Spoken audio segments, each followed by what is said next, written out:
मुझ से इबरत ले लो और ऐसा मत करो वरना मेरे जैसी हो जाओगी।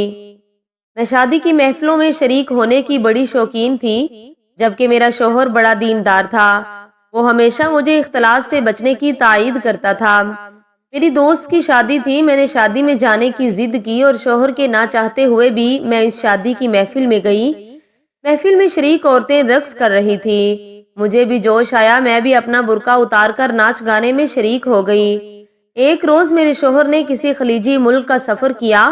वहां किसी दफ्तर में नौजवान के माबैन इख्तलाफ हो गया कि खलीजी ममालिक में सबसे ज्यादा खूबसूरत लड़की कौन सी है। एक नौजवान फौरन उठा, एक वीडियो केस्ट लाकर हाजिर कर दी, जिसे उसने मेरे मुल्क के किसी आदमी से चोरी छुपे भारी कीमत देकर खरीदा था। इस केस्ट में शादी की इस महफिल की वीडियो थी जिसमें मैंने भी शिरकत की थी। ये नौजवान ने केस्ट लगाई तो वो मंजर देखकर मेरे शोहर के पैरों से जमीन खिसक गई जिसमें मैं रक्स कर रही थी। मेरा शोहर अंदर ही अंदर आग बगोला हो रहा था। उसकी आतिश गैज़ो गजब तेज से तेज तर हो रही थी। वो फ्रंट सफर के दीगर कामों को मुलतवी करके वापस अपने वतन आ गया। घर पहुंचे तो मेरे और उसके दरमियान जबरदस्त जंग छिड़ गई और मेरा अंजाम भी वही हुआ जो किसी औरत के लिए सबसे ज्यादा तकलीफ दे होता है। अब मैं मुतलका हूँ, मेरी जिंदगी अजाब से गुजर रही है। बदबख्ती ने मुझे रिसवाई बदनामी से दो चार कर दिया।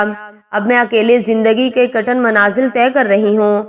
मेरे मुसलमान भाई और बहनों, आज हमारे यहाँ भी इस तरह का रवाज है कि अगर किसी के घर शादी होती है तो नौजवान लड़कियां गाने गाती हैं और डांस करती हैं। फिर वीडियो भी बनती है। कई लोग मोबाइलों से वीडियो बनाकर फिर इंटरनेट पर चढ़ा देते हैं, जिससे वीडियो सारी दुनिया में पहुंच जाती है।